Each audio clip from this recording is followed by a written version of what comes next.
మీ business ఏదైనా మీ ఊర్లో promotion చేయాలంటే అది సుమన్ టీవీతోనే సాధ్యం. ఇప్పుడే సంప్రదించండి. నమస్తే. ఈరోజు గుంటూరు మున్సిపల్ కార్పొరేషన్‌లో మున్సిపల్ కౌన్సిల్ అయితే సమావేశం జరుగుతుంది. ఒక ముఖ్యమైన అంశం ఏదైతే గుంటూరు నగరంలో ఉన్నటువంటి ఈ ఆల్రెడీ గతంలో కొన్ని గ్రామాలని, చుట్టుపక్కల గ్రామాలని ప్రస్తుతం అయితే విలీనం చేశారు.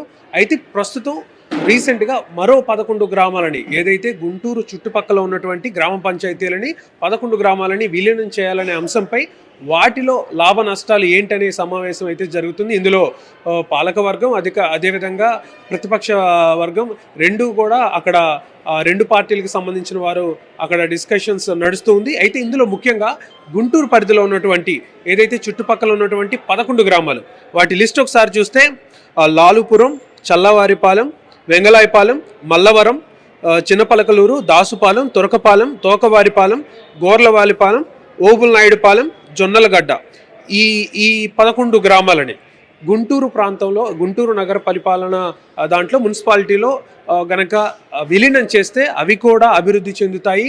దానికి సంబంధించిన నిధులు ఏదైతే కేంద్రం నుంచి రావాల్సిన నిధులు, అదేవిధంగా రాష్ట్ర స్థాయిలో రావాల్సిన నిధులు బాగా మంజూరు అవుతాయి, ఇంకా డెవలప్ అయ్యే అవకాశం ఉంది కదా అని చెప్పేసి ఒక ప్రపోజల్ అయితే ఉంది. అయితే ప్రస్తుతం వ్యతిరేకంగా దీనికి సంబంధించి వైసీపీ పార్టీ నినాదాలు అయితే చేస్తుంది. ఏదైతే ప్రస్తుతం విలీనం చేసినటువంటి ఏదైతే గ్రామాలు ఉన్నాయో వాటికి కానీ ప్రస్తుతం ఉన్నటువంటి నగరంలో చాలా ప్రాంతాలకు కానీ ఇప్పటికే అభివృద్ధి పనులు ఎక్కడికక్కడ ఆగిపోయి వాటికి న్యాయం చేయలేకపోతున్నారు. ఇక 11 గ్రామాలు ఏవైతే ఉన్నాయో మౌలిక వసతులు, వాటర్ కావచ్చు, అక్కడ రోడ్లు కావచ్చు, ఇలా రకరకాల వస్తువులు ఏవైతే ఉన్నాయో వాటిని సరైన న్యాయం మనం అందించలేము, ఇది సాధ్యం కాదు అని చెప్పేసి వ్యతిరేకించినటువంటి పరిస్థితి. అయితే ప్రస్తుతం ఈ 11 గ్రామాలని ఇందులో కనుక విలీనం చేస్తే, గుంటూరు నగరపాలిక సంస్థలో కనుక విలీనం చేస్తే లాభాలు ఎంత, నష్టాలు ఎంత, వీటన్నిటి గురించి ప్రస్తుతం అయితే డిస్కషన్ నడుస్తుంది, ఈ సమావేశం అయితే నడుస్తుంది. అయితే ఈ సమావేశం ఎటు దారి తీస్తుంది, ఏంటి ఫైనల్గా ఏం తేలుస్తారనేది ఈ సమావేశం అనంతరం తెలిసే అవకాశం ఉంది. 11 గ్రామ పంచాయతీలు మున్సిపల్ కార్పొరేషన్లో కలిపేదానికి ఒక ప్రతిపాదన వచ్చిన మీదట దాని గురించి చర్చ కోసం మరి వే ఫార్వర్డ్ అంటే ఎట్లా తీసుకెళ్లాలి దీన్ని అనే దాని నిర్ణయం కోసం ఈ కౌన్సిల్ సమావేశం ప్రత్యేకంగా ఏర్పాటు చేశాం. దీనిలో భాగంగా ప్రభుత్వం యొక్క ఆదేశాల మేరకు మనకి సెన్సస్ ప్రాసెస్ ఏదైతే ఉందో దాని వలన భవిష్యత్తులో వార్డ్స్ కానీ లేకపోతే గ్రామ పంచాయత్స్ మెర్జింగ్ కానీ ఇవన్నీ కూడా ఫ్రీజ్ అయిపోయే అవకాశాలు ఉన్నాయి. కాబట్టి మరి ప్రభుత్వం మీ దగ్గర ఏమైనా మెర్జర్ సంబంధించి కానీ లేకపోతే డీలిమిటేషన్ సంబంధించి కానీ ప్రపోజల్స్ ఉంటే పంపవలసిందిగా ఆదేశించున్నారు. ఈ ఆదేశాల మేరకు మనము గ్రామ పంచాయతీలు అంటే జిల్లా పరిధిలో డిస్ట్రిక్ట్ పంచాయతీ ఆఫీసర్ హెడ్ కాబట్టి వారికి ఒక లెటర్ రాయటం జరిగింది. ఆ లెటర్ని ఆధారంగా చేసుకొని లేకపోతే అక్కడ ఉన్నటువంటి రాజకీయ ప్రతినిధులు కానీ ప్రజాభిప్రాయం కానీ సేకరణతో పాటు వాళ్ళు కొన్ని ప్రతిపాదనలు మనకు పంపించారు. ఈ ప్రతిపాదనలు పంపించేటప్పుడు గ్రామ పంచాయతీ యొక్క రెజల్యూషన్స్, గ్రామ పంచాయతీలో గ్రామ సభ యొక్క రెజల్యూషన్స్ వారు అప్టైన్ చేసి డిపిఓ గారు వారు ఎంపీడీఓ గుంటూరు ద్వారా సేకరణ చేసి అది ప్రతిపాదనగా మనం పంపించడం జరిగింది. ఇప్పుడు దీని మీద ఒక డిస్కషన్ పెట్టారు. పెట్టిన తర్వాత చాలా మంది ఇక్కడ ఉన్నటువంటి అంటే 2012లో మెర్జ్ అయినటువంటి గ్రామ పంచాయతీలు 10 గ్రామ పంచాయతీలు ఏవైతే ఉన్నాయో వాటిలోనే ఇప్పటి వరకు సంపూర్ణమైనటువంటి ఫెసిలిటీస్ తీసుకురాలేదు. కాబట్టి మరి ఇప్పుడు ఇవి అదనంగా వస్తే ఇంకా భారం అవుతుందన్న ఉద్దేశంతో కొంతమంది వారి యొక్క అభిప్రాయం వ్యక్తం చేయడం జరిగింది. ఇది చాలా శుభపరిణామం. ఎందుకంటే ఇది పెట్టిన ఉద్దేశమే ఈ 11 గ్రామ పంచాయత్స్ భవిష్యత్తులో వస్తే మరి ఎలాంటి అవకాశాలు ఉంటాయి లేదా అంటే ప్లస్ ఆర్ మైనస్ అనేది డిస్కషన్ కోసం పెట్టాం. ఇప్పుడు దీని మీదట ఇప్పుడు మీరు మాట్లాడినటువంటి వారు మీరు ఏదైతే అభిప్రాయం వ్యక్తం చేశారో అవన్నీ కూడా రికార్డ్ అవుతాయి. అట్లాగే దీని మీద ఒక రెజల్యూషన్ కూడా పాస్ చేసుకొని మనం కలెక్టర్ గారికి నివేదిక ఇస్తాం. ఇక్కడ మీరు వినాల్సింది ఏంటంటే, ఒక శాసనసభ్యులు మాకు ఈ అవసరము నా కాన్స్టిట్యున్సీలో అని అభ్యర్థి చేయడంలో తప్పులేదు. ఇది మేము మా పట్టణ కమిషనరు మేయర్ మాట్లాడేది డిసైడ్ చేసింది. ఒక గౌరవ శాసనసభ్యులు మేము ఒబే చేయాల్సిన బాధ్యత మా మీద ఉంటుంది.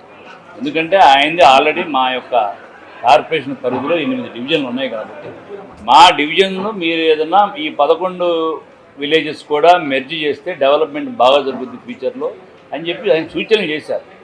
సూచనలో చూశారు కదా, విభిన్నంగా కొంతమంది అనుకూలంగా చెప్పారు, కొంతమంది వ్యతిరేకంగా చెప్పారు. దీనన్నింటినీ పరిగణలో తీసుకొని కొంతమంది మామూలుగా సహజంగా మీరన్నట్టుగా దూరంగా ఉన్న కొన్ని 2-3 గ్రామాలని ప్రతి ఒక్కరు కూడా విభేదించారు. చాలా దూరం ఉంది కదండి, టోపో ప్లాన్ ప్రకారం కూడా చాలా దూరం ఉన్న దాన్ని ఎట్లా తీసుకుంటారు, మధ్యలో కొన్ని గ్రామాలు వదిలేస్తారు కదా అని చెప్పి వ్యాలిడ్ పాయింట్స్ డిస్కషన్లో వచ్చినాయి.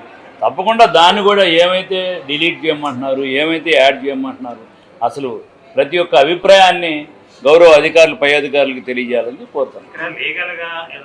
రోజుల్లో మీరు ఈ అభివృద్ధిని చూసి కోర్టుకు పోయేది ఎవరు లేదు, మాది గెలిపితే చాలరా నాయన, ఇది దేవుడా మాది అభివృద్ధి జరుగుతుంది బ్రహ్మాండంగా కోరుకుంటున్నారు.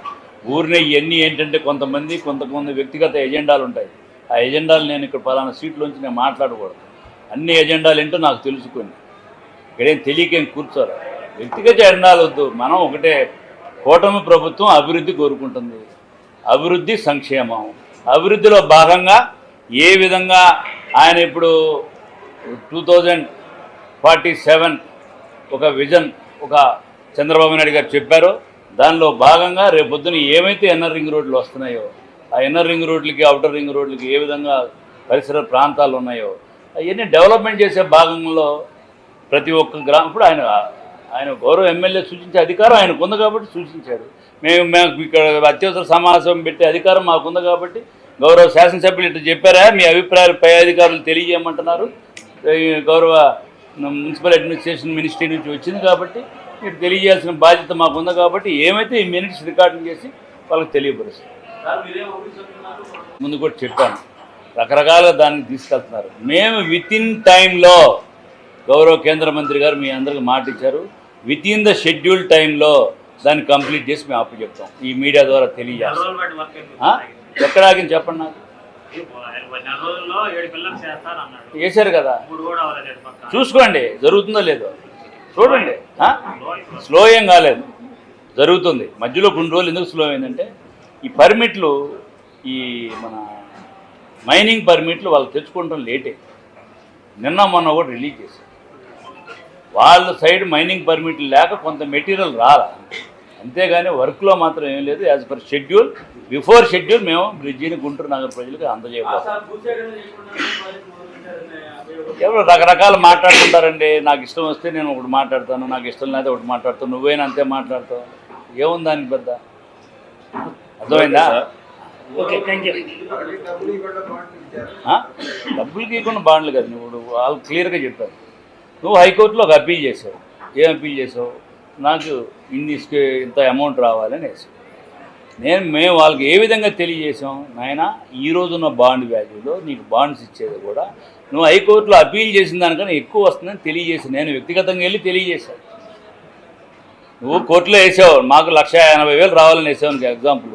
నేను వెళ్ళి వాళ్ళు వ్యక్తిగతంగా ఏం చేశాను, ఇగో బాబు నీకు ఈ విధంగా మున్సిపల్ కార్పొరేషన్ నుంచి పలానా బాండ్ ద్వారా ఇంత ఎక్స్ట్రా వస్తుంది, మీకు ఎందుకు ఎక్కడో మిస్గైడ్ అవుతున్నారు, సరిగ్గా కరెక్ట్ చేసుకోండి అని చెప్పాను. నా బాధ్యత ప్రకారం యాజ్ ఎ మేయర్గా వాళ్ళని వెళ్ళి రిక్వెస్ట్ చేయాల్సిన బాధ్యత ఉంది. వాళ్ళ చేత విత్డ్రా చేయాల్సిన బాధ్యత నా మీద ఉంటుంది. తప్పకుండా వాళ్ళని కన్విన్స్ చేసే, ఎవరికి ఇబ్బంది లేకుండా, ఎటువంటి అసౌకర్యం కలగకుండా తప్పకుండా షెడ్యూల్ లోపు మీకు బ్రిడ్జి కంప్లీట్ చేస్తాం.